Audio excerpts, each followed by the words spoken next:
Kabi-kabila pa rin po ang pinsala ng masungit pa ring panahon mula landslide sa Rizal at kabi-kabilang pagbaha sa Luzon hanggang sa bumigay na tulay sa Pampanga at ipinasarang tulay naman sa Esitex. Tutukan po lahat ng yan live. Magandang gabi po Luzon, Visayas at Mindanao. Sa gitna ng malakas na pag-ulan, gumuho ang pader sa isang construction site sa Antipolo, Rizal na ikinasawi ng isa. Natagpuan siya habang yakap-yakap ang alagang aso na binalikan umano sa gitna ng trahedya. Mahigit 20 pamilya rin ang nawalan ng tirahan at nananatili muna sa covered court ng barangay. Mula roon, nakatutok live si Dano Tipuco. Dano!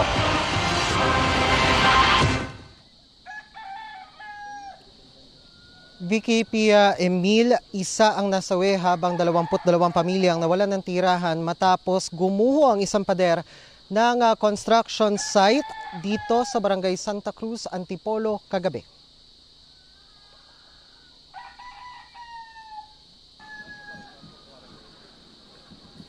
Kalaban ng ulang lalong nagpalambot ng lupa, hindi bababa sa 3 oras na naghukay ang mga rescuer sa pagguho ng isang pader sa construction site na ito sa Barangay Santa Cruz ng Antipolo, Rizal. Bandang alas 7 kagabi raw nang may marinig na pagsabog sa lugar na simula na pala ng pagguho ng isang bahagi ng pader. Kagabi nung mga alas 6 pasado pa lang, nagulan-ulan saglit.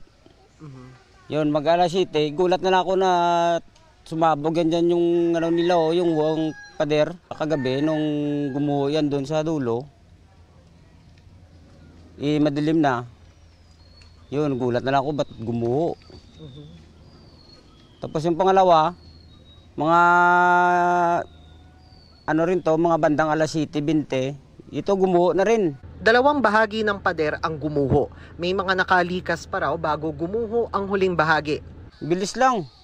Kasi nung gumuho yun, yung una dyan, mga 7. Pagdating dito, mag-alas 7:30, gumuho rin to eh. Kung nagkasabay-sabay sana yung guho, maraming tatamaan. Buti na lang, nung unang side na gumuhong pader, medyo doon nataranta yung taot kaya naglabasan. Kung nagsabay-sabay ng dagaan yon, medyo marami ang mamamatay. At buti na lang, maaga pa. Ay kung yun hating gabi tulog na yung tao, siguro baka lahat ng tao ron sa gilid ng pader na yun ay matabunan. Pero naipit pa rin at nasawi ang 41 anyos na si Dina La Chica. Nagluluto kasi ito. At doon sa pagluluto niya, medyo may narinig siya na medyo lumalagitik na, bigla siyang inunan niya yung pamangkin niya na mailabas. Tapos parang binalikan niya yung aso niya. Kaya nung mamatay, hawak-hawak niya yung aso niya. Bandang alas 11:15 kagabi nang makuha ang labi ng biktima kasama ang alaga. Nahirapan po kami muna dahil ang lakit ng lupa.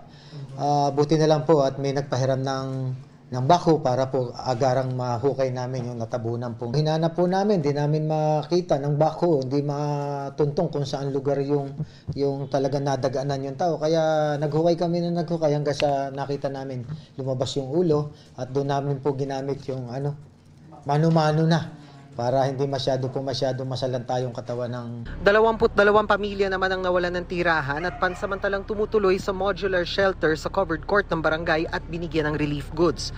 Sinusubukan pa naming kuhanan ng pahayag ang kontraktor at may-ari ng gumuhong pasilidad. Ayon sa barangay, nakipag-ugnayan na raw ang mga ito sa kanila at nangako na ng paunang tulong pinansyal at tulong sa pagpapatayo ng mga nasirang tahanan. Matagal na itong pinaplano dahil gagawin na pong subdivision yung kinatatayuan na yung area ngayon. Meron na rin daw lilipatan ng mga apektadong residente na bibigyan ng tig 35 square meters na lote para sa kanilang bagong bahay.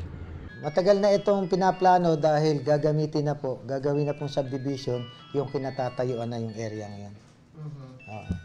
Hindi dahil dun sa lugar? Hindi, talagang doon po. Talagang gagamitin na yung area. Private po kasi gagawin subdivision po ata. Kaya sila inihanap na ng isang lugar para doon sila iipunin. Iimbestigahan po natin. Makipag-coordinate kami kay Kapitan para doon sa mga nangyari sa site.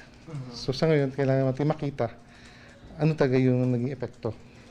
Katuwang naman kami ng provincial engineering sa pag-imbestiga para at least makapagbigay kami kung ano man ng suhestyon o na pwedeng magawa ng ating pamahalaan.